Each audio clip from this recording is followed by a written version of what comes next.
নমস্কাৰ, আপোনালোকক স্বাগতম জনাইছোঁ অসম ফিউচাৰ ইউটিউব চেনেল। আশা কৰোঁ আপোনালোকৰ খবৰ ভাল।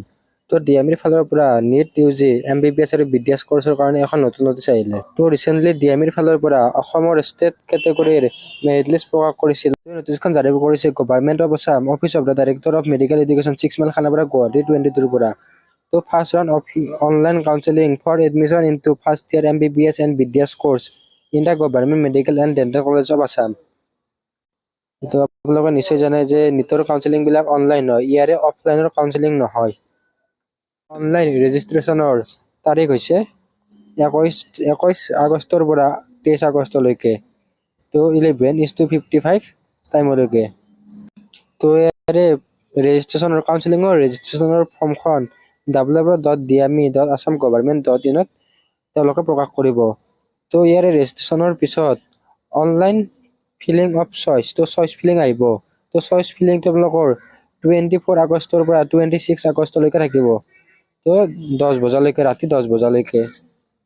তো তাৰপিছত নেক্সট লকিং অফ চইচ, তো চইচটো লক কৰিবৰ কাৰণে আপোনালোকে 26 তাৰিখে ইয়াৰে চইচটো লক কৰিব পাৰিব। ইয়াৰে টাইমটো 5টা বজাৰ পৰা 11:55লৈকে। তো যদি আপোনালোকে কিবা কাৰণত ইয়াৰে চইচটো লক নকৰে তেনেহ'লে সেই চইচটো অট'মেটিকলি লক হৈ যাব।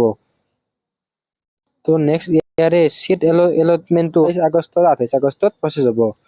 তো নেক্সট ইয়াৰে যে চিট পোৱা বা চিট এলটমেণ্টৰ ৰিজাল্ট আছে সেয়া 29 আগষ্ট তাৰিখে প্ৰকাশ কৰিব। তো সেই 29 আগষ্টত যিখন নটিচ দিব বা চিলেক্টেড বা চিট এলটমেণ্টৰ লিষ্টখন আছে সেইখনতে এডমিশ্যন ডেটটো ঘোষণা থাকিব। তো এডমিশ্যন ডেটটো 5 ছেপ্টেম্বৰৰ আগতে হ'ব। তো ইয়াৰে অনলাইন যি কাউন্সেলিং বা চইচ ফিলিং আছে এইটো জেনেৰেল কেণ্ডিডেট সকলোবিলাক কেণ্ডিডেট কৰিব লাগিব। তো ৰিজাৰ্ভ কেটেগৰী, ইয়াতে ৰিজাৰ্ভ কেটেগৰীবিলাক দিয়া আছে SC ST OBC Moran মটাক Tai Ahom. তো এই সকলোবিলাক ইয়াতে দিয়া আছে। আৰু ইয়াৰে কাউন্সেলিংটো অফলাইন নহয়, তো ইয়াৰে কাউন্সেলিংবিলাক অনলাইনে হ'ব। তো নেক্সট যিবিলাক কেণ্ডিডেটে এক্স ছাৰ্ভিচমেন, তাৰপিছত serving defence personal, freedom fighter বা স্পৰ্টছ কোটাৰ পৰা এপ্লাই কৰিব সেইসকলৰ 16 আগষ্ট তাৰিখে ডকুমেণ্ট ভেৰিফিকেশ্যন হ'ব। আৰু ইয়াতে লাষ্ট পইণ্টটো দিয়া আছে candidate belonging to OBC MOBC of creamy layer must apply under general category. তো ইয়াতে শ্বেডিউলবিলাক ভালকৈ আৰু বুজাই দিয়া আছে। তো অনলাইন ৰেজিষ্ট্ৰেশ্যনটো ফাৰ্ষ্ট কাউন্সেলিঙৰ 21 আগষ্টৰ পৰা 23 আগষ্টলৈকে হ'ব। Next online filling of choice, তো 24 আগষ্টৰ পৰা 26 আগষ্টলৈকে হ'ব। তো অনলাইন লকিং অফ চইচ, তো চইচ লকটো 26 আগষ্টত হ'ব। চ' চিট এলটমেণ্টটো 27 আৰু 28 আগষ্ট তাৰিখে প্ৰচেছ কৰিব সিহঁতৰ পৰা। আৰু ইয়াৰে চিট এলটমেণ্টৰ কোনখন কলেজত চিট পাইছে সেইটো 29 আগষ্ট তাৰিখে প্ৰকাশ কৰিব। তো এই নটিচখন আৰু মেৰিট লিষ্টখন আপোনালোকে ডিএমইৰ অফিচিয়েল ৱেবছাইটৰ পৰা ডাউনলোড কৰিব পাৰিব।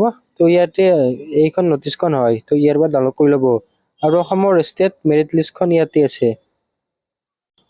তো আপোনালোকে চাগে অসমৰ ষ্টেট মেৰিট লিষ্টখন ডাউনলোড কৰিছে।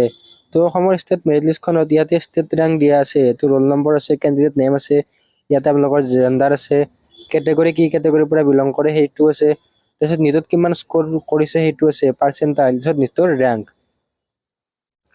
তো আপোনালোকৰ যি চিট কেপাচিটি আছে বা এডমিশ্যন ল'ব সেয়া ষ্টেট ৰেংকৰ ভিত্তিতে ল'ব। তো এই ভিডিঅ'টোত এইখিনি আছিলে, আশা কৰোঁ আপোনালোকে ভিডিঅ'টো ভাল পালে। ধন্যবাদ।